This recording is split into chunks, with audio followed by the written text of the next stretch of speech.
Hello, everyone. Thank you so much for joining us today for the AIAA Los Angeles Las Vegas section. Uh, we have a very special e-meeting today with a very exciting speaker and a very important topic. It's a lot of fun. So please enjoy and interact with the speaker. It's going to be very exciting. So before that, we have a few words. First, thanks a lot to our AIAA headquarters providing this such wonderful Zoom platform and all the supports for our activity. Um, and thanks a lot to the speaker, Miss Blue today. And she gave us the permission to record, and more people can enjoy her presentation. And for today, if any question, you are encouraged to click raise hand more toward the end of the presentation and to speak out, interact with the speaker, or you can type your question in the Q&A box. And the chat box is okay, but people might feel it's more for chatting or leaving messages. Just a few words about AIAA. AIAA is a nonprofit organization, professional organization, membership based, promoting aerospace, education, and art of technology. And it's a national organization, but also have international presence. And the Los Angeles Las Vegas chapter or section is a local section of the national AIAA. Our section chair is Dr. Jeffrey Puchel from Raytheon. Our executive director is Mr. Daniel Dumbacher. He was the former NASA um, director. A few words about AIAA. Our vision is shaping the future of aerospace. So aerospace, including aviation, rocketry, and AIAA came from the merger in 1962 from two distinguished organizations. One founded by the Wright brothers on aviation in the 1920s.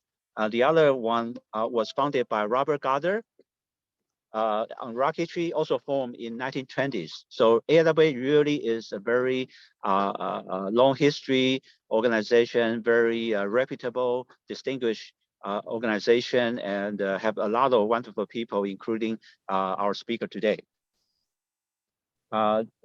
Just quite cut short, we have a membership. Our student high school membership is free. It's new educator is also free.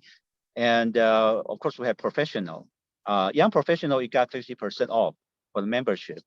And right now, our AIAA board member, including wonderful people, Dr. Jeff Puchel is our AIAA fellow, Sherry from NASA, JPL, Jennifer, who is also a pilot, also aerospace attorney, with Courtney from Boeing, and with RP for STEM education, and many people from Lockheed Martin, Northrop Grumman, and different USC. It's just fantastic. AIAA has a lot of benefits. You can network with other people, professionals, Aerospace America, wonderful magazine, and you got great discount for attending national conferences.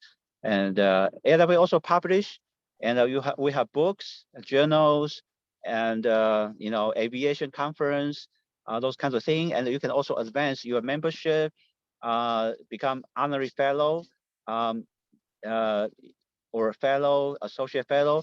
For example, SpaceX, Miss Queen Shotwell, she is our honorary fellow, the highest level of membership. And they will also have awards, to honor you for your achievement in technology, education, those kinds of things. And if you're an AIAA student, university student, you are qualified for student conferences, design build fly contest, and also essay contest, scholarship, those things. Uh, just a few words about Southern California. It's wonderful. We are blessed with amazing aerospace activities and heritage. We have newsletter, also this kind of event, and it will be posted on YouTube, podcast, those things. So our speaker today, Miss Syd Blue, is a commercial pilot. She's also author. She's owner of an aerial surveillance company protecting national security assets and infrastructure from California to Texas. She's as a chief pilot, she flew low through practice war zones such as Camp Pendleton. Time flies through testing sites such as Edwards Air Force Base and cut across final approaches such as Las Vegas McCarran, all to safeguard the country. Her two twin novels made Amazon top 1% and are read in middle schools along with her STEM curriculum. She has written, edited, and produced for TV station, production companies, book publishers, and national magazines. She has had over 40 articles published, and she's supervised writing staffs at magazines and a news service. She also produced an award-winning documentary, local TV shows, commercials, and short films. Two of her movies are in development with producers who have 1.2 billion at the box office. Uh, well, her comment was motto was, "I have been on a mission to encourage kids to learn to fly because the journey itself is so empowering." So without further ado, let's heartily welcome Ms. Syd Blue. It's all yours. Oh, well, thank you so much. And thank you everyone for joining me. You'll hear more about my bio as I go through my presentation. I've spent a lot of time in the trenches, you can say, with the kids, speaking at air shows and schools and through my YouTube channels. So I gathered all that information and brought it to you with some research to just kind of give you an idea of where the kids are coming from. So anyways, I'll just get started. To sustain STEM, aviation, and our space ambitions, we have to get kids into those fields, but there are specific deterrents to STEM. And no, I'm not talking about money. That's a given. That's the easy answer most people cite. Of course, it's expensive to get your pilot's license and a degree, etc. But there are barriers that start even earlier. Another reason emerges after many discussions with these kids and specific things that we can do to get kids interested in soaring. There we go. When I speak to kids at air shows and in schools, I see it in every grade level, but the younger kids in grade schools are more outspoken about it. Although through my YouTube channel, I have interviews of women pilots and the cockpit of a 757 and such. And after watching these videos, the kids write me through my website and ask the same question over and over. So it was a long journey for me. It took me a while to work my way up to the yoke, the control column. Can everyone see the presentation okay? Okay. We went to Granny's house in Mount Mooney. And when I was a child, my family took trips to Grandma's house in this airplane, but my parents had more children than seats. So they put me in the baggage compartment. There was nothing to do back there. No windows, so I wrote stories and I started my first book at age 9. Then I finally got my hands on the yoke after my 3 older brothers fighting for a place up front. And here I am busting out of the baggage compartment. I flew many years as a chief pilot for an aviation corporation. And then I had my books come out, and those were in schools, and I was spending so much time speaking at schools and writing that I'm doing that full time now as we are converting the 2 books to movies, and I'm working with producers on that. So what's the #1 question kids ask me about flying? The #1 question is flying hard? Isn't that interesting? It tells you a lot about our society. A large segment of kids think they only want easy things to do and that they are incapable of accomplishing hard things. So I give them a pep talk about how pilots, or really any professional, use a different word. We call it a challenge. There's even defeat built into the word hard. That's the first step for most kids, showing them that we can overcome obstacles to reach our goal, meaning it is hard, but you can do it. And I tell them that easy is sitting on the couch, but don't they want more from life than sitting on a couch? And it's wonderful that all of you are dedicated to teaching kids about your careers and mentoring them. I think if we can address this foundational problem first, it will help them hear the message better, not quit, and give themselves a chance to really follow the steps you're willing to mentor them in. So first of all, there's specific ways we can encourage kids that they can accomplish a goal if they develop coping skills. And I'll get to that in a moment because it's really interesting to hear from the kids. They tell me things like they want to fly so bad, but their parents tell them they're too stupid, or they wouldn't be good at it. So along with all these negative messages about the world, it's daunting for them to even attempt things. Your message is so important, showing them what's possible in the beginning steps. Mentors can help with specifics in a certain field, but before that, it's essential we're covering the basics before they can even step up to the plate. This is what I call the true meaning of STEM, which I'll get to in a moment. So for kids without coping skills, we need to back up and start with a foundational stage, turning self-betrayal around, building enough self-esteem that they'll engage with a mentor. I will share with you my STEM success workbook for free if you email me saying you want it just for you guys. Or you can buy it on Amazon if you don't want to have to download and print it for your students. It's just a tool that can help kids with the emotional blocks and uncovering that.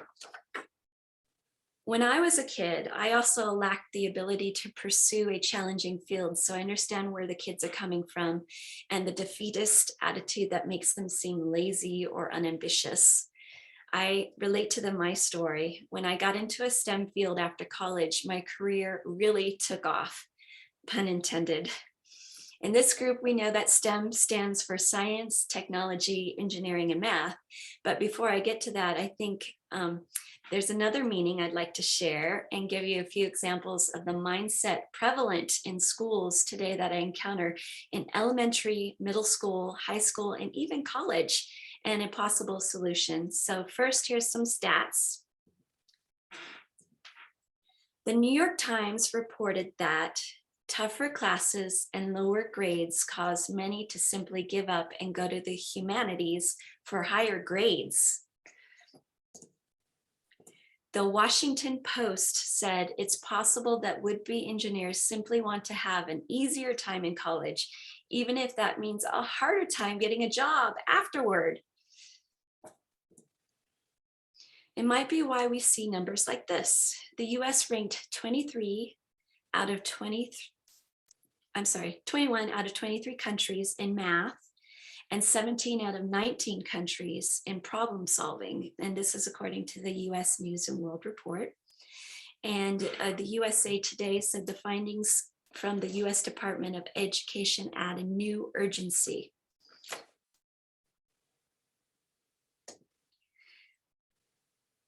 So you can see the numbers like this. The US Education Department said the numeracy and problem solving and literacy are below the international average and far behind top performers. You can see where in these example of a couple of years, how we are in the middle of the pack of the world. So why STEM? For kids from all backgrounds, it can change the trajectory of their entire family. According to the Bureau of Labor Statistics, employment of mathematicians in the US is projected to grow 21% from 2014 to 2024, much faster than the average for all occupations. STEM is at a 17% growth predictions, so that's awesome too. And according to PayScale.com, 7 out of 8 of the top paying occupations with only a bachelor's degree were STEM related and 5 were engineering. You may know that women in STEM fields make 33% more than other fields, but women are often underrepresented in these fields, holding less than 25% of the jobs, despite the fact that women hold 60% of the bachelor degrees and make up about half the workforce. At Georgetown University, they reported that over a lifetime, the earnings of workers who have majored in engineering, computer science, or business are as much as 50% higher than the earnings of those who major in the humanities, the arts, education, and psychology. Seems like a no-brainer, right? But listen to this. For me, it was a process. I wasn't a STEMmer until long after I graduated. I started college as an English major, but where I landed surprised me. I had never made plans to be a pilot. It wasn't my goal. It wasn't even on my radar. Conquering the air was a huge challenge for me. When you're up in the sky and the winds have turned nasty, you can't say, oh, never mind, I don't want to do this. You can't pull over to the side of the road and get out. You have to land the plane. If you're flying alone and you encounter tough conditions or even an emergency, no one can climb into the cockpit and rescue you. It's all up to you. You have to get yourself back on the ground somehow, soar or die. When I was learning to fly, I went through some pretty scary conditions in the sky. I'll tell you more about that in a bit. I started taking lessons at a school with an old beat up plane where I could see the flaking fiberglass underneath the peeling paint. Did the school maintain the engine as poorly as the airframe? And I caught my octogenarian flight instructor snoozing during our flights. I was terrified he would conk out or the old plane would fall apart as I was learning how to do S-turns and slips. I had to drum up courage before each flight. Sadly, my fears were on target, as later I learned he did die in a training flight with a student. So, high stakes. And at the time of my flight training, I was battling thoughts like, did I really have the guts to do this? I kept at it despite my misgivings, doubts, and fears because I heard that becoming a pilot changes you, gives you confidence. And I knew I was lacking that. And confidence is a skill that creates success. I took comfort in pilots like Clay Lacey, who has over 50,000 flight hours with no accidents or incidents. What we should all aspire to and can achieve. Currently, I have about 5,000 hours without any accidents or incidents, but the pilots I shared a crash pad with at one time all had oopsies of some sort.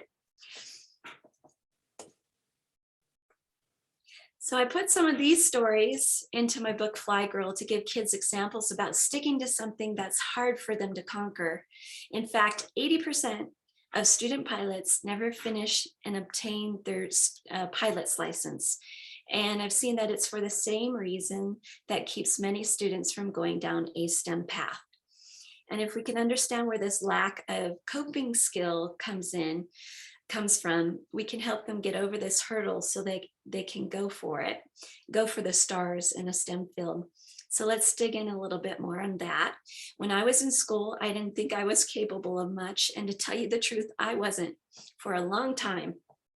But 4 things changed that. And they're the 4 things that I think STEM really stands for. First, why don't you think the number 1 question that kids ask is flying dangerous?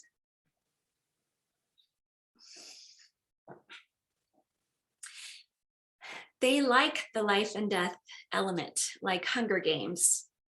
They want it to be live or die. When you're competing with Minecraft and dozens of streaming services, if it isn't soar or die, then they'll tune you out for something more exciting.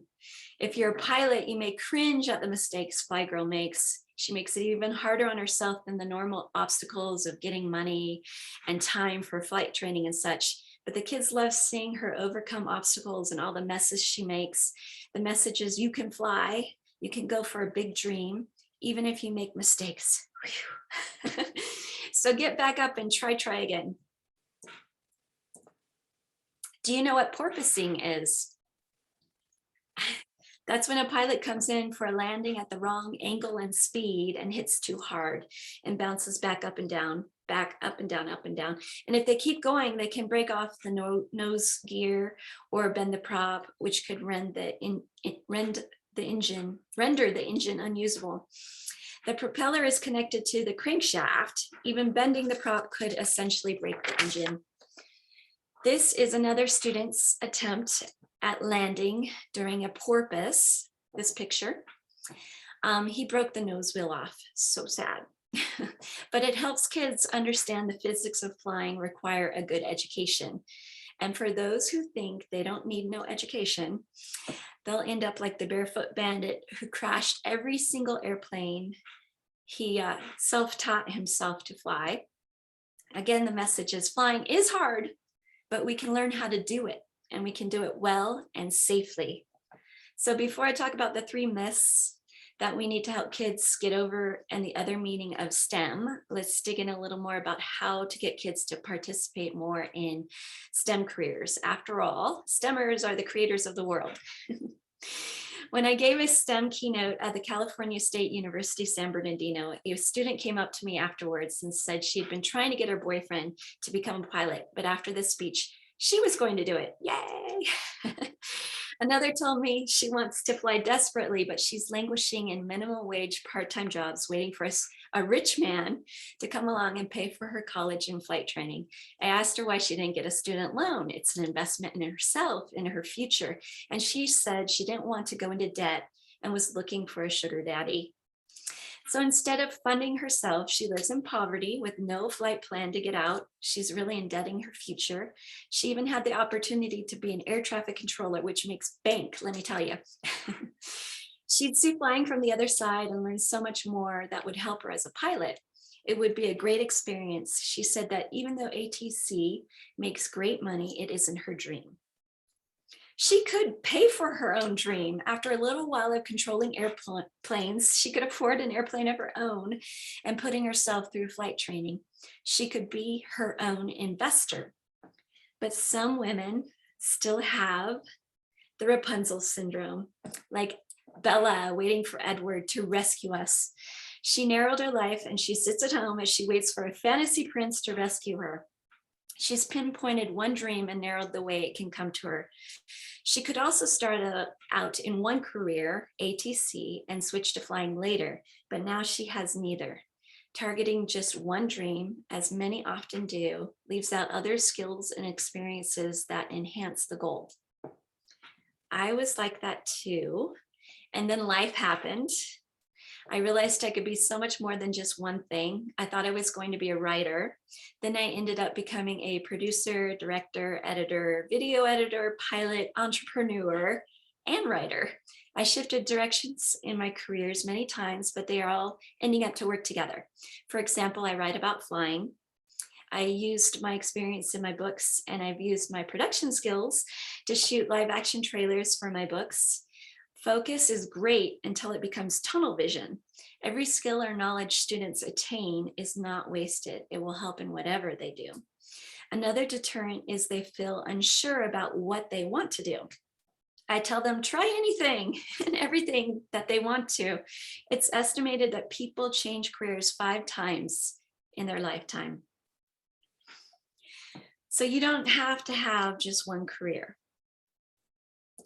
Nearly all the airline pilots I know also have another career skill.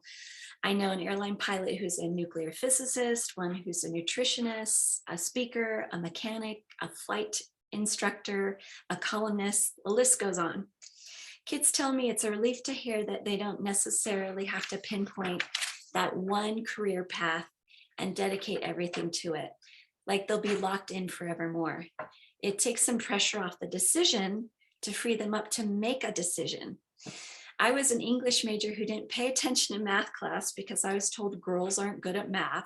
And suddenly years later, I had to rise up to the feat of flying airplanes, understanding science and physics, calculating how far I could fly without running out of gas, and generally placing my life on the line in my own hands, soar or die. There are 3 myths that many students have that don't serve them. Number 1,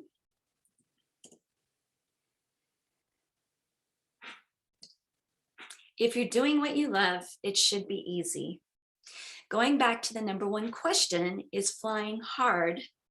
Why is that even a question? Who cares if it's hard? I ask them, are we so tender that we can't rise to the occasion, that we need to be coddled and we only want easy things to do? Where's the fun in that? With work and determination, you can achieve any goal, but at what cost? That's where the journey comes in. That's where you get to grow and learn and become more. Hard work can be fun. The part of my surveillance job I enjoyed the most was when I flew through major airports, dodging airliners like Southwest, coming in on final to land, and I had to time my course around them, not get turned upside down in the wake turbulence, while avoiding sightseeing helicopters coming straight at me, while flying the plane, writing a report, talking to air traffic controllers, managing the engine temperatures, the gas-air mixture, maintaining a precise altitude and direction, and following all the rules of the air. It's fun. That's the interesting part of my day. Myth number 2, you can't fail if it's your heart's desire. Many plan on starting their own businesses because they don't like the concept of a boss. They need to know that entrepreneurs fail a lot. 20% of small businesses fail in the first year and 50% by the 5th year, according to the Bureau of Labor Statistics. Failing is learning. People take it too personally. If we all fail at some point, then what's the big deal? Here's some great quotes on failure. I'll take a sip. I have not failed. I just found 10,000 ways that won't work. Thomas Edison. Aren't you glad he kept trying? Failure is the only opportunity to begin again more intelligently. Henry Ford. The men who try to do something and fail are intimately better than those who try to do nothing and succeed. Our business in life is not to succeed, but to continue to fail in good spirits. That one's my favorite. I tell kids that's where reading is essential. People want to pass on what they've learned, but regardless, if you want to be an entrepreneur or an artist or an engineer for that matter, you have to become resilient, to understand that failure is part of the path. It hurts, but if you can't get over it, you can't go anywhere. So don't take stock too soon. Don't declare yourself defeated at your first few failures. Myth number 3, you must decide what your one career path will be and go for it. So I touched on that a little bit, but just like in flying, sometimes just getting up in the air gives you a broader view. You might take off from one airport and get out into the vast, gorgeous sky and realize there are many airports you might like to land at and explore. But the important thing is to take off. Your most desired destination can be a work in progress, but it does take more than trying. Kids need to know that they will encounter trouble. They will encounter turbulence, bumps in the sky, maybe every day. Sometimes solutions come only after being determined to stick with it. I have a friend who sunk thousands of dollars into her flight training only to quit when a crosswind scared her. She could have learned to push back. When a gust throws you off center line, kick the rudder, push back, get back on track. Can we challenge them to develop the mettle it takes by even just presenting the concept that they can learn to be stronger than they are now? That's why I think the secondary meaning of STEM will help more students actually follow a STEM path. I put this into a practical workbook, which I'll share with you in a minute. So to me, what STEM really stands for is S for self-esteem. The most undeniable secret to success is a strong self-esteem. I've seen people not progress in their careers because they have outrun the cap on their self-esteem. A gentleman I worked with was offered a promotion he didn't take. He couldn't see himself in a leadership role. He hit the cap on how high he saw himself. Initially, I started flight training because I saw that self-esteem was a skill I was lacking, but then I fell in love with the gorgeous sky. Society seems to be telling women, especially, that all they need to have the confidence is to get what they want in life is one more lipstick. I say, how about learning a skill? You can never look perfect, but you can make a perfect landing. The irony about taking on a huge challenge is you need a bit of confidence to even attempt this thing that will give you confidence after you conquer it. Most kids are dying for someone to believe in them, to tell them to go for it.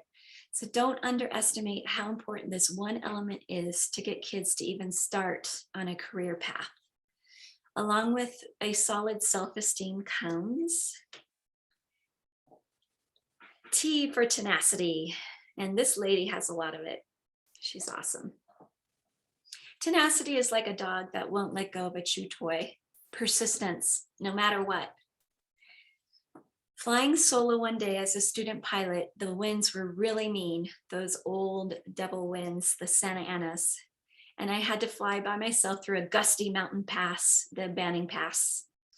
I was so scared, my feet were shaking off the rudder pedals. And then I returned from the flight, I had a bruise on my hip from the seatbelt. The turbulence was that violent. Picture a bucking bronco on steroids.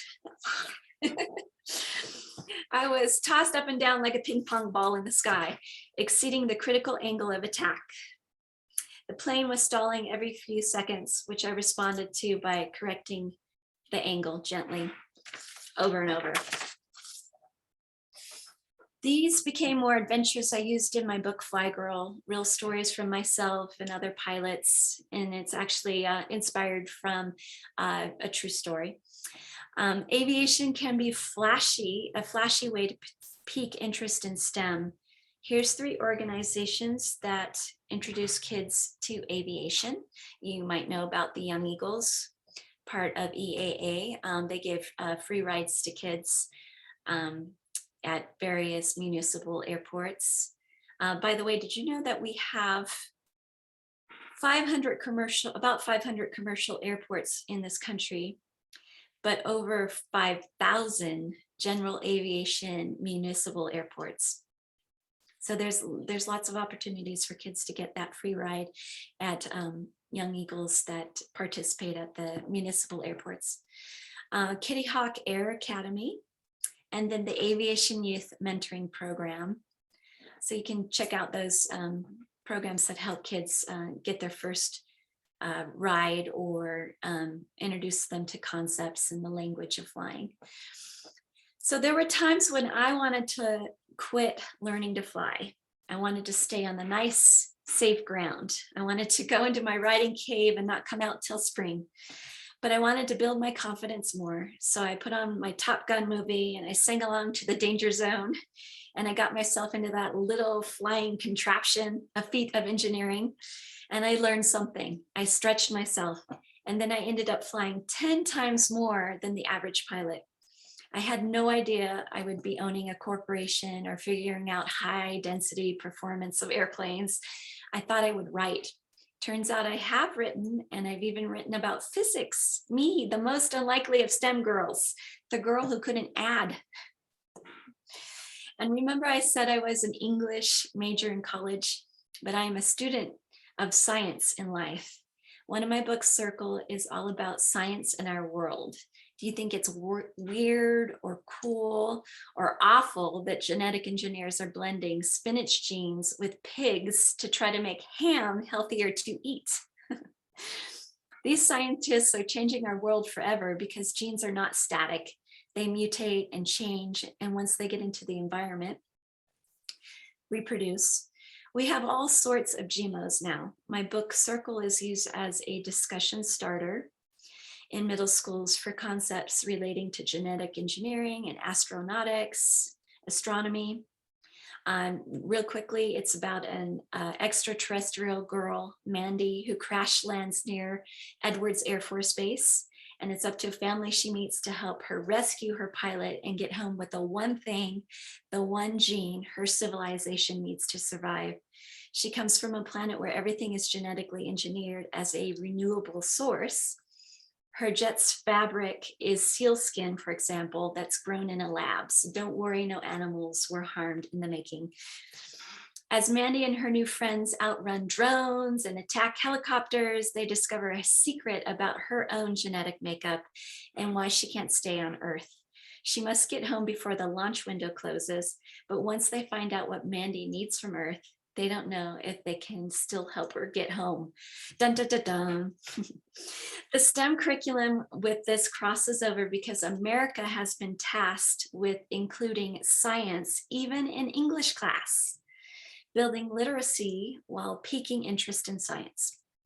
So some kids have gone on to a biotech and science fields after reading it, which is really exciting to me. But that brings us to E, which is education. Honestly, I wasn't capable at 18. College changed that. In high school, I didn't know that if I applied myself and believed in myself, I could pick any field. I could learn anything. When I arrived at college, I not only couldn't add, but I didn't even know how to read a book. I don't mean I couldn't read. I mean, I couldn't sit down and concentrate. All the Nancy Drew books I attempted to read as a kid, I never finished. I still don't know who done it. But something clicked in college where I was faced with a decision to get serious and study or get a job. I couldn't waste time and money anymore being wishy-washy and lazy and insecure about my education. I realized this was it and I needed to support myself. So I sat down and I read a whole book with no Wikipedia, no summary, the real thing. And then something clicked and I read thousands of books. I learned all sorts of things, all subjects. It's truly amazing that the wisdom of our civilizations are all recorded for everyone to read, usually for free too. How amazing is that, that we all have access to knowing all about our world. We can learn anything if we can read.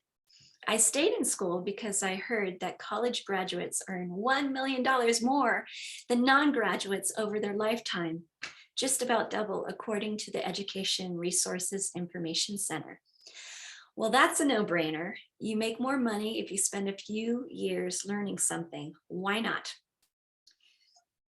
Many think they can't afford an education or that college nowadays just leaves you in debt rather than helping you create a career. I've heard that so many times. If I may use a couple of sisters as an example, one studied a STEM field and is very gainfully employed right after college. Her sister didn't and returned to her clerk job after graduating college with 6 figures of debt. So if we can help dispel the urban legend that it's a waste of money to go to college, I submit that firsthand example. Here's another I didn't know when I started college. Only 5% of all published authors make a living, meaning $40,000 a year from writing. 1% makes 6 figures or more. Humanities and the arts are great, but I didn't know as an English major, I'd have a 95% chance of not making a living in my field of study. Wow, can you imagine if a nurse had a 95% chance of not earning a living in his field of study? So perhaps when Disney movies are telling kids that their dreams can come true, they should be a little more specific. Go STEM! The odds are so much better. But there's one more thing we need. One more thing. M for mental attitude.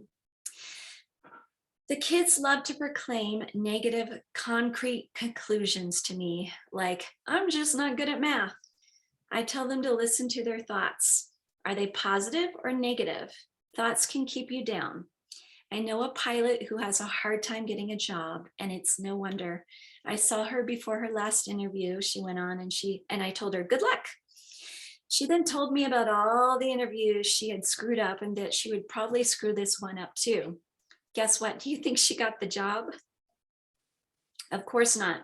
Why would someone sabotage themselves like that? It goes back to self-esteem. Even if kids aren't experiencing much love at home, we can encourage them to make the decision to be kind to themselves, to mind their minds, to work at changing negative thoughts. I know that can be hard work, but that is the work. as Flygirl says, aim high, because if you aim low, that's probably where you'll go. So think about the thoughts. You can't land softly if you're imagining porpoising. Believe with an engine of strong self-esteem, wings of tenacity, an airframe of education, and the fuel of a good mental attitude. These became more adventures I used in my book. Oops, sorry. So with that, we can keep our eyes on the sky and muster the courage to take the controls of our lives. In closing, I wrote Flygirl and Circle to encourage kids to step up and take on a challenge, because the journey itself was so empowering, and empowerment is the gateway to going STEM, and STEMers change the course of humankind. If you'd like a free copy of the workbook that helps kids uncover their blocks and dream bigger using my STEM format, let me know. You can contact me through my website, sydblue.com, at the bottom of the homepage, or you can buy it on Amazon and not have to print it. But I'm offering it to you all for free. So just contact me and I'll send it to you as a download. And then for the last minute before we open up for discussion, while you're typing questions, I thought maybe I could show you just a 1-minute video, if that's okay. It's from the clips from students when I was visiting middle schools in classrooms that were reading Circle. So this is just about a minute. I love Circle. It was one of the best books I've ever read. It was just really exciting, and you always were on the edge of your seat and you just wanted to keep reading. It's one of my favorite books, actually. Some of my other favorite book series are like Harry Potter and Divergent and stuff like that. They're still really good, but Circle is still better. Also, the plane part was just amazing. It was freaking awesome. I've already read it 3 times because it's such a good book and it's so intense. I love, like, every time I stop reading, I get so sad. I just wanted to keep reading it and I want to read it again. I was on the edge of my seat every second I was reading it, and it's very action-packed and adventurous. It really got my attention when we're reading in class, and that's like one of the few books that I actually like. It was really breathtaking to read. I was on the edge of my seat for each chapter. It always made me it just made me feel so happy. It was one of the best books I've ever read. I loved it. It was just very exciting. And it told me that you can do anything like Spencer. It was different from our storylines. It wasn't very stereotypical. Usually they don't involve pilots, or usually they weren't. It's got a whole bunch of different twists. I love Circle. It's one of my favorite books. I really liked when they figured everything out about Mandy, and they figured out that why her genes were different. It's kind of a mystery and a romance. I love Circle. There was a lot of surprises in the book. Mandy was my favorite character. She was just so funny all the time. I definitely like Spencer's character more. But Mandy, because she kind of represented me a little bit. I actually envy her a lot. General Ranks. I really like Jasmine. Spencer, Mandy, she wasn't scared of anything. She had an open heart. Jody was awesome. Nick, he's such a rebel. Jody's character the best because she's very independent in the end, and she wasn't a sidekick anymore. Everyone should read the book, because if I don't really usually like reading, and I love this book, it would be great for people who don't like reading. It's everything all put together in one book. I love Circle. It was one of the best books I've ever read. It was. Okay, so we can go to the question and answer, and there's a chat box too, it looks like. So we have a chat. Yes, folks, this is wonderful. So this is a great opportunity. So anybody want to speak out? As you.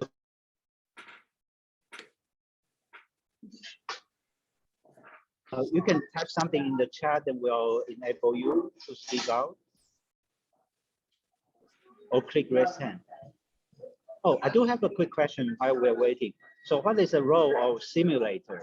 The simulator that will help motivate the student or help them training? Say that again? The simulator, Oh, simulator. Yes, even up here in Big Bear Lake, they have started an aviation program for students, and they were able to secure a couple of simulators. So the kids are using this simulators to start learning basics of flying, as well as getting used to the language. So that's awesome. If a small rural town like us can even have simulators, then wow. I know a lot of schools have aviation programs because there's so many opportunities, even if you don't become a pilot, just to get into the world of aviation and have a leg up to a career for that. We definitely need more aviation mechanics and support and dispatch, and there's so many opportunities. Is that what you were referring to? Yes, because kids these days they like to play games. Yeah, Yes. so the simulator might be a good thing to motivate them, get them interested. And actually, I've heard that kids who are really good at video games become excellent drone pilots. So that's an opportunity for kids who grow up playing with the hand motion. It will really help them. I'm also a commercial drone pilot, and it's totally a different skill set. It's very different. You would think that as a commercial pilot that it would be a natural step to be a drone pilot, but it's very different. The controls are not the same at all. So if I had grown up playing more video games, I think that would have been more helpful than actually being a commercial pilot, except that I understand airspace and all the rules. And that's one thing that drone pilots really need to get better at, especially the ones who are kind of doing it commercially. Like they'll go into business and they'll record, like we have the resorts up here for skiing and snowboarding, and there'll be drone pilots who are recording events of people on the slopes. And we're really close to the airport here. We have an airport in Big Bear Lake. So that it's not always a good thing. They need to learn the rules of airspace and participate with the FAA and announce their intentions to the local airport manager. And, there's a whole procedure that helps make it safer. That's just one example. There's also real estate that a lot of people just kind of ad hoc go into. And it's like, you have to know the space above that house, because there are low flying, for example, there's rescue helicopters in our town where a medical helicopter will land and pick up somebody who's been injured from snowboarding and take them down the hill real fast. So they're gonna fly really low, just basically over the ridge to get down to the hospital down below a lot faster than you don't wanna climb a lot. So we're sharing that airspace, and a lot of drone pilots who just kind of step into it don't really understand that there's so many things going on for pilots who are flying aircraft, and how that we need to work together. Yeah, you're right. And actually the drone, it's amazing. You're also the drone pilot. Actually, that's another topic kids actually feel very excited these days. Yeah, and a few years ago, I think 3 years ago, we have Colonel Pestana. He was kind of involved. He was a pilot. He was with Edwards, and he was also helping developing the drone for MQ-9, those things. And he gave a talk about the drone, and we got a couple of kids, and they're just so excited about the drone. And that will help them to kind of enjoy the aviation. Maybe that's something to make them feel a little more comfortable to become a pilot. Yes. Yeah. So does anybody have any questions about speaking to the kids, or just different feedback from kids in aviation or wanting to get into aviation? I do have questions, but that's way for some people. Hi, folks. This is really wonderful. So, I mean, this is a great question. How to speak to kids about aviation. That's a great opportunity. So please click raise hand on Zoom to speak out, or you can type your question in the Q&A or chat box.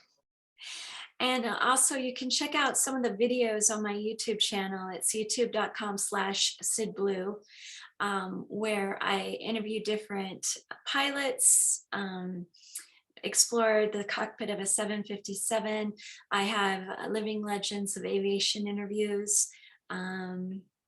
various aviation related topics and then the kids will watch those videos and then message me directly questions. And looks like we have another question.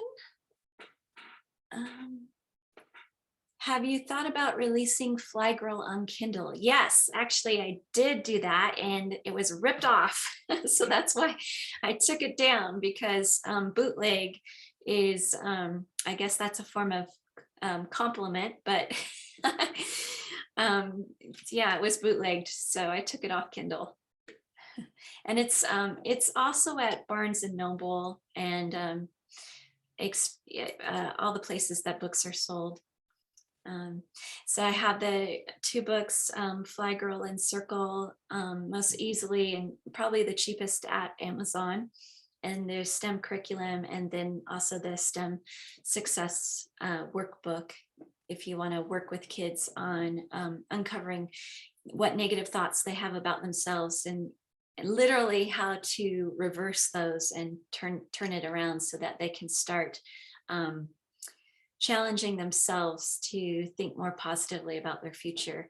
When I was speaking at schools, they often came up to me and told me that they're getting so many negative messages about the world, and the world's gonna die, and just, you know, all the stuff they hear in the news and all the negativity. And they really were expressing that they just didn't feel they had a chance.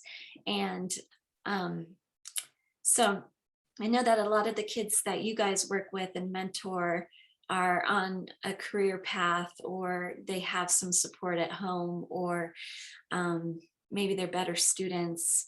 But if you want to understand kind of the mentality of the kids who are struggling with school, or struggling just with their own psychology, this is kind of the soft underbelly of getting kids on a career path, especially STEM. So let's see. Mark, do you want to say something? No, I wanted to ask the question about Kindle because I have too many physical books, but I can appreciate where you're coming from. Thank you. Sorry about that. I might do it again in the future.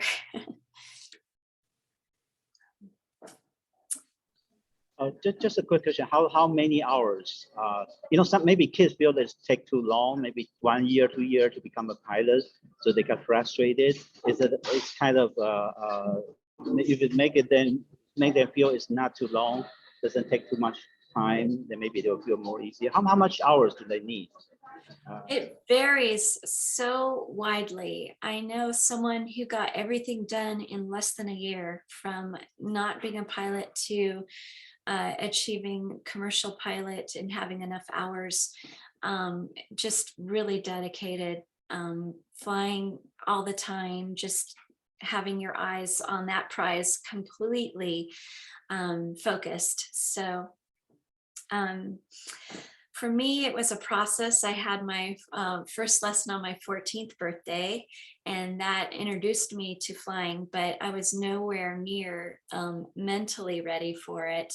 I had to go through all of this that I mentioned, what I just talked about, before I could understand that I could do something like this. I didn't even think like I could take on a challenge like that. So I understand where these kids are coming from, and that's why I'm passionate to show them, yes, you can do it. You know, if I did it, you can do it. So for becoming a private pilot, you only need 40 hours of flight time. And there's specific rules about what kind and how much you go with a instructor. You know, 40 is pretty ambitious. I know a few people who got it done in 40 hours. I've met them, but usually it takes a little bit longer. You know, it doesn't matter to me if it takes 100 hours or more, because that's all experience. And the more experience you get flying, the better, the safer pilot you'll be, hopefully. So I don't mind that it's taking some people more hours to really get comfortable and learn all the rules. And conquering landing, that's one of the most challenging skills for pilots, is getting that airplane to come in on a little tiny strip and set down, and release the magic of flight to the ground. So let me see if I have. Yeah, folks, this is really wonderful opportunity. So please, you are encouraged to speak out or type your question in the Q&A or chat box. Just one thing. Once the kid get a pilot, can they fly alone, or they have to fly with you, with someone? Once the kids what? The kid qualify, say 40 hours, 48 hours, and they got the license. Do they still need the parents or the instructor to fly with this age limitation? Oh, yes. Okay. So at age 16, you can solo. So I've known people who soloed on their 16th birthday, and then you can get your license at 17 in the US. So you can get your pilot's license at 17. And I know some kids who actually got their pilot's license before their driver's license. In fact, it's a funny story because one girl had to get her mom to pick her up from the day that she became a pilot, and she couldn't drive herself home from the airport, but she was a pilot. So, and I think it's wonderful to get kids into aviation because, as Harrison Ford says, he was the chairman of Young Eagles for many years and personally flew 200 kids in his own aircraft just to share with them the love of flying. Well, he said that flying is a wonderful thing to get kids into because it teaches them responsibility in a fun way. So that's not a direct quote, but that's the gist of it. And that is one of the wonderful things that it helps them understand, just being responsible for themselves and like I said, the element of live or die is actually something that intrigues them rather than scares them from flying. They like that it's meaningful. It has that kind of meaning that you want to learn how to do it well or die. So for many kids, that's an attraction. So you can qualify if you have 40 hours to get your final exam with a flight examiner and get your license. But there's also a bunch of things you have to do, like a cross-country flight, and that's included in your instruction. Your flight instructor will take you through all that and all the things that you need to be able to master, like S-turns and slips and all that. Specific maneuvers. There's an oral exam where they ask you questions, the examiner asks you questions to see if you understand everything about the requirements for an airworthy aircraft, the requirements for airspace, like when you fly into an airport that is Class C, you have to talk to air traffic controller, where this is unique to America too, in other countries it's different. But there are some airspace, especially out here in the West, where you don't have to talk to anybody. You can go up and fly. And if you're at an airport that has the rules that dictate that you don't have to be on the radio talking to other people, it's always a good idea, but you don't have to. It's not a requirement at certain airports. And it's very important to see and avoid traffic, of course. So there's all these skills, not just what makes your aircraft airworthy, but the requirements of getting it checked annually, just a million rules to help keep us all safe. But one of the things that we vary in the States from other countries, in the US, we have a different set of rules and freedoms. But for example, I have a friend, he flew for me for a while in my aerial surveillance company. He did acrobatics, and he was hired to go do shows in China.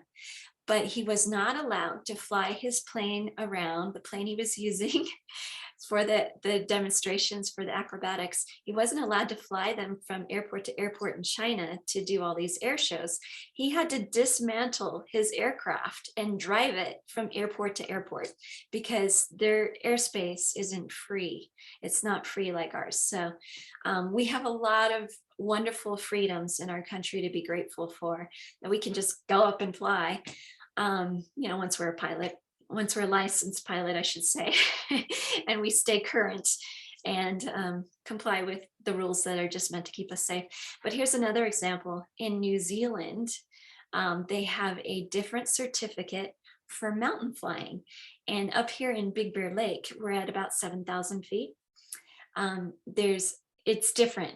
You have the wind coming off the mountains and kind of doing rollers, which creates turbulence. And sometimes when people come into land at Big Bear Lake Airport, they get shaken up. And if they're not practiced and ready for it, our airport does have more accidents than airports, the flatlanders, than airports that are down below. In New Zealand, you have to have a separate certificate for mountain flying specifically because there's high density altitude that changes. Like, for example, I knew of a ferry pilot who was ferrying a plane across country and stopped in Big Bear Lake for our cheaper fuel and didn't do a very, very basic thing, which is leaning the engine. At 7,000 feet, you need less gas to air mixture.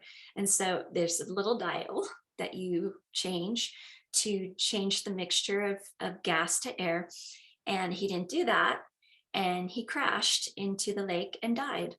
So, you've got to be diligent. You've got to do your homework, prepare, know what the conditions are like at the airport you're going to, learning how to fly in different conditions, just having that experience.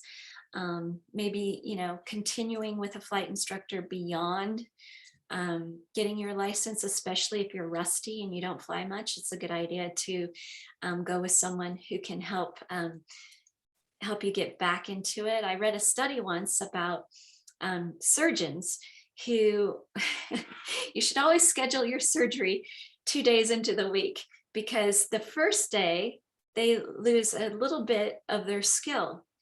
The first day back from a weekend. So it's that constant practicing your skills and abilities to stay just 100% excellent at your craft. So it's the same thing with pilots. The more you fly, the more often, the more you'll be on top of understanding everything you need to for that flight. And one of the things I've encountered a lot with the pilots I know, I know so many, thousands of pilots, and love hearing their stories, and make them tell me their stories because it's interesting and I just might use it. But there were stories where maybe someone didn't prepare completely for the flight and got surprised. So I don't want to make it sound like flying is dangerous, because it is dangerous if you're, not at the top of your game. General aviation is more dangerous than airliners. Airliners are the safest way to travel. We've had several years where there were no accidents on airliners. So it's a very safe form of flying. Now, when you get into the statistics of what's not safe, it's more in general aviation because there's less training. And there's people with attitudes who think they don't need to they don't need to prepare as hard as, I don't know, like I'm a nervous person, so I make sure I know everything about the flight. I want to know everything. But people who are more relaxed, let's say, might not check out everything there is to know about TFRs. Those are temporary flight restrictions. When I was flying aerial surveillance, especially into Las Vegas, when there was a president visit, they took up 30 miles of airspace. Drove me crazy. 30 miles. And I couldn't do my job that day because they were hogging the airspace. So that would drive me crazy. But that's an example. Like, you can look up these NOTAMs, notice to airmen's, they have a new word for it now, but you look it up and you see what's going on in the airspace for that day, everywhere you might be flying. And then we got a comment. The thing I liked about GA, general aviation, is that you have control of the risks. Yep, that's a good point. Thank you. Lots of ways that things can go wrong, but very few that you can't control. Sometimes by deciding not to fly. Yeah, that's a great point. Definitely. Whenever you have the chance to not fly because the weather's kind of iffy, as you become more experienced as a pilot, you get an idea of your limitations and also what you think might and might not be safe. It's not cut and dry. So, because sometimes you go up there and the sky changes and it's different than what you expected or what was forecast. So yeah, that's a very good point. If you can control the risks, if you're a diligent pilot, like it sounds like you are, Mark, that you can make sure you know everything that you can know about your future flight, just putting in that extra effort and the extra time rather than just running out to the airport and hopping in. Because I could tell you so many stories about pilots who just kind of winged it and it didn't go so good. So good point. What other stories can I tell you? Yeah, I don't want to make it sound like fun. Go ahead. No, go ahead. Go ahead. I was just going to say, I don't want to make it sound like, you know, flying is not safe, because like my father flew for 50 years with no accidents or incidents as well. So that's the goal. And that's attainable, but you got to put some effort into it. And then Mark says, I'd be an example of fly with an instructor first. It's been a long time. Yeah, I'm so glad though that you're saying that. Here's a story. I knew this guy who wanted to be a commercial pilot, and he went through all the training, and then I can't remember the reason why he didn't go forward, but he went into construction for a while and stopped flying. And then his dream was to get back into the air, and he was so excited. He finally bought an airplane, spent $75,000, just a while ago, on an airplane, and he was so excited. And I begged him, please get an instructor. Don't think that you can just, you know, pick it up where you left off 10 years ago. And so he's like, okay. So he made an appointment to go fly with an instructor. But the day before he was going to go fly with that instructor to refresh and get current, actually, that's, you know, legally he was required to go with an instructor, but you know, anyway, he promised me he would. And the day before, he's like, oh, I'm just gonna taxi the airplane to just, you know, get used to it. So he taxied it down the taxiway, but he was too lazy to clean the windshield beforehand. And there was some sun, and with the dirt on the windshield and the way the sun hit it, he kept going all the way off the taxiway and into a ditch and totaled the airplane before he ever even got to fly it. Isn't that sad? That's such a sad story. So I mean, in that example, if he had just taken a minute to clean the windshield, he could have avoided driving into the ditch and not being able to fly. What can you say?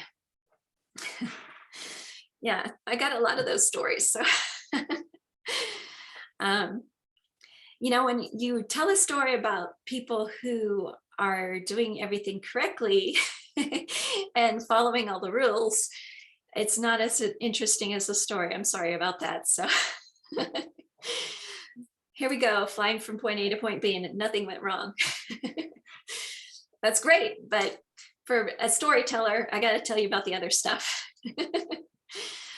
And all my brothers, you know, they've been flying all these years, and yeah, not a lot to tell you there. So My youngest brother is an aerial firefighter, so he's actually crazy because he flies into a fire and the smoke is obscuring the terrain, and there's burning embers sometimes as big as logs shooting up in the microclimate of a fire. So he's flying into this crazy environment to drop water or retardant on fires, and there's an altruistic aspect to firefighting that people don't really understand, that includes aerial firefighting, that you are risking your life to save others, to keep the fire from, killing people and houses. And if they are flying on a fire, they really can knock it down fast. So it's an important aspect of firefighting, but it's definitely, you go into it if you want to help others and you understand that there's that element of danger, that you are risking your life to help others. So I'm saying that because I know people who started and were being trained in that specific type of flying who realized, oh, this is dangerous. And then they drop out. It's like, you gotta realize that before you waste everybody's time going through that path and becoming a student and then dropping out. So yeah, there's an element where you're risking your life. And then my middle brother is a captain for a major airline, and he's been doing that for about 20 years. And before that, he was taking all sorts of flying jobs, and one of them landed him in Africa, in Mozambique. He was flying around aid, such as food, from point to point, and bandits would actually try to shoot him down to take his bounty. So that was kind of unusual flying in dangerous elements, but now he's on an airline, and he has been for many decades. So he's before this major airline, he was with another airline, and that's very much flying point A to point B. And some people refer to it as kind of like being a bus driver. You're a bus driver in the sky, and if you fly an Airbus, you are literally a bus driver. So definitely a very, very safe form of flying that sometimes bores pilots. And I know a lot of people who don't want to become airline pilots specifically because they think it will be boring. And a lot of airline pilots I know do other things on the side to keep it interesting. Like I have a friend who is a flight instructor, and so she's always teaching whenever she's not flying for the airline. And that gives her a sense of fulfillment because she's making new pilots, and that's wonderful. Airbus driver, yes. So does anybody want to go through the workbook, or do you want we can exchange stories, or how many of you are pilots, by the way? How many of you are pilots? And we don't have to go to the end. We can end early. Can I get a count of how many people are pilots? You probably know all this stuff already, huh?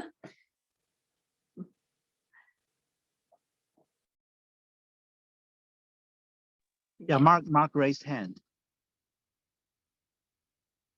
Oh, okay. So inactive pilot, yes. But I don't know. I think once you get back up in the air with an instructor, it will come back to you. They have rusty pilot classes, especially does everybody know about Oshkosh? Once a year in July, usually July, I think it is. It has 500,000 people gather at Oshkosh Airport to,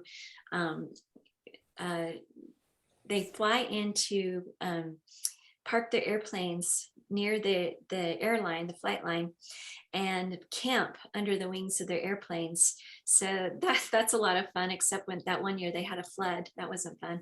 But at these events where there's 500,000 people gathering just because they love aviation, and a lot of them are pilots, they have seminars to help rusty pilots remember all the rules and get back into it before you actually start flying with a flight instructor.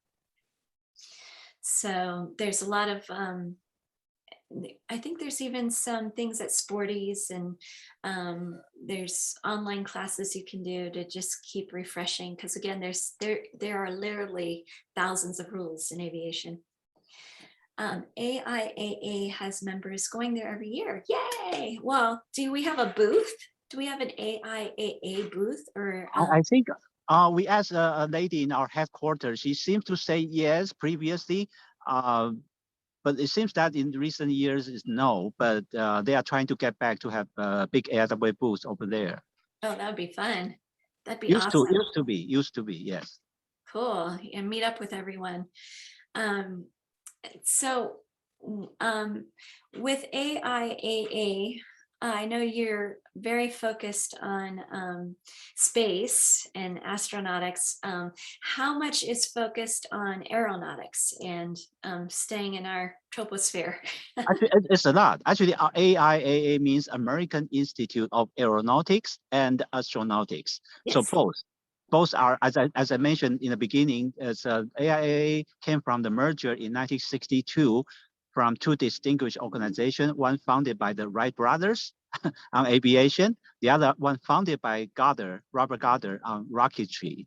So aviation aeronautics definitely, a very important part. Every year we have the aviation forum, aviation conference. And just last month, we have a speaker, is our former president, Dr. Mark Lewis. He was talking about hypersonic flight, hypersonic flight. And that's aeronautics. And just kind of recap of what we had, and for example, we had this strata launch, in Mojave Desert, and that's aeronautics. And we have talks about using UAV, for the environmental study. And we also have many aeronautics engineering and the pilot.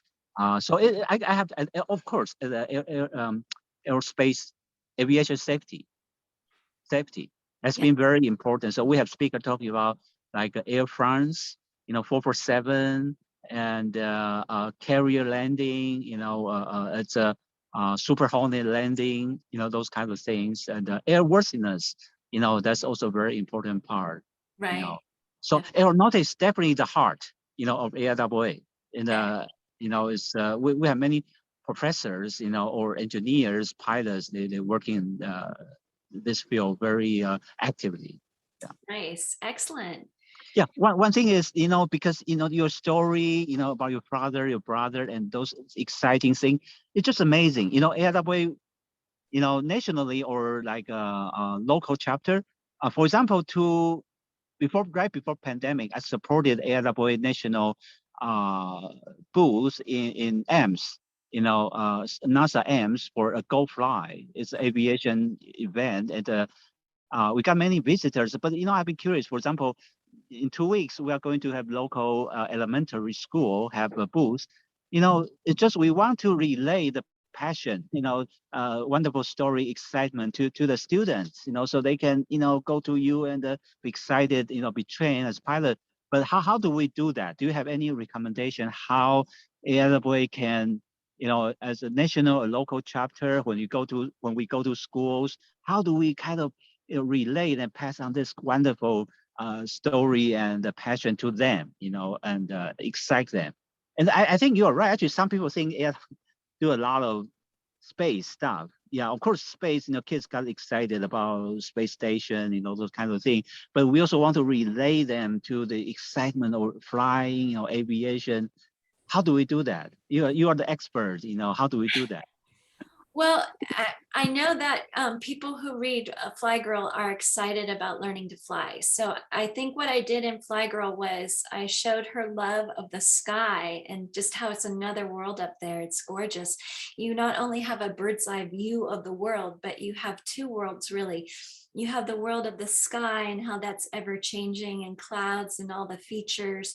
But then you're also above the earth and you're looking down at, depending on how high you're flying, you can look down and see these little ants running around and just, getting that viewpoint of how small the world looks, and seeing people running to and fro and just driving around like little bugs on this planet's surface, and getting that perspective that it helps you feel like, oh, maybe my problems aren't so big, that we're just this little bit of the world, and look at all of us together in humanity, and how we all fit in, and just the viewpoint you have of seeing the horizon that seems to stretch out forever, and just trying to express that love of the sky and the limitlessness of the sky. It seems so gorgeous, and just like anything's possible up there.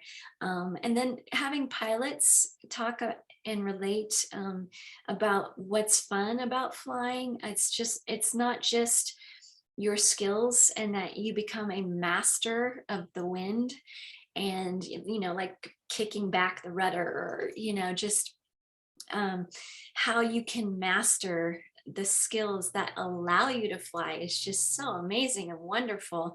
And kind of relaying stories about different times you flew and what was unusual about it, or what was interesting. We have to relay that verbally until we can get them to Young Eagles or whatever to take them for a ride, so they could see for themselves, like, oh, there's more axes than in a car. You don't just turn right and left. There's so many different ways to go up and down and side to side. You just like, that's amazing to them. And once they get their hands on the controls, they don't want to let go, because it's just so much fun. So until you can actually show them physically how it's fun, just expressing that maybe with stories, or I'd have to recommend my book. Because I know that I've gotten feedback from that. Kids have written me and said, I'm going to become a pilot now. And I'm like, yay. So that's one way.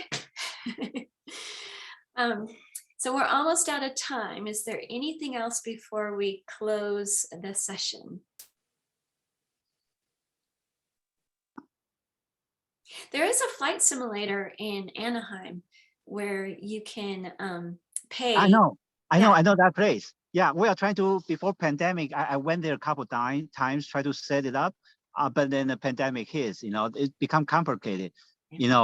I was thinking to do some demo, in our outreach or exhibition expo, but pandemic make it so complicated. You have to kind of sanitize everything. If they touch it, it's just too much. Yeah. You're right. I was thinking One other thing I'll add about what entices kids is they think it's pretty cool if there's someone who's a teenager that's learning to fly. So I've heard stories where if you're a student pilot in high school, you become an instant celebrity in that high school. So, everybody thinks that's cool. And then, so that's kind of a motivation for kids to, prove how badass they are. But also one thing that I learned after I wrote Flygirl, I have heard, I'm going to do a little spoiler here, she goes to prom in an airplane rather than a limo, which when I was a kid, it was a big deal to go to prom in a limo, and you had like 15 people paying for it and cramming in there. So now, the next level is going to prom in an airplane. So you got to one up it, how cool is that? So I don't know, you just find those cool aspects that entice them, as well as CAP is a way, Civil Air Patrol. I know you all are familiar with that, but that's kind of cool too, that they're at our airfare here in Big Bear and representing and showing that there's a way you can get into aviation through this avenue that helps pay for everything and well, helps pay for getting started in an aviation world. So there's different cool aspects that I know are enticing as well. So if there's nothing more, then I would like to thank everyone, and maybe I'll see you at the next air show or event for AIAA. Yes, definitely. You are part of our family. Welcome. Your Thank whole you. family and you highly welcome our family. Yeah. Thank Stay you. in touch. Yeah, and we will have hopefully that's something we want to bridge the gap. What you said was wonderful, and you are also very inspiring. We also want to relay this and bridge the gap so kids can feel excited. Thanks all the tips you gave us. Hopefully, as you said, in the next AIAA event, it can be with us and inspire more students, more kids. Excellent. Thank you. Thank you, Thank you everyone. so much. Thank you. Thank you. Yeah, thank you, everyone. This concludes our today's AIAA event. So we should enjoy it. It was wonderful. I'm thrilled. So let's thank Ms. Syd Blue again. I really appreciate and wish to see her soon. And see you you all next time. Please stay in touch. Thank you. Thank you. Thank you.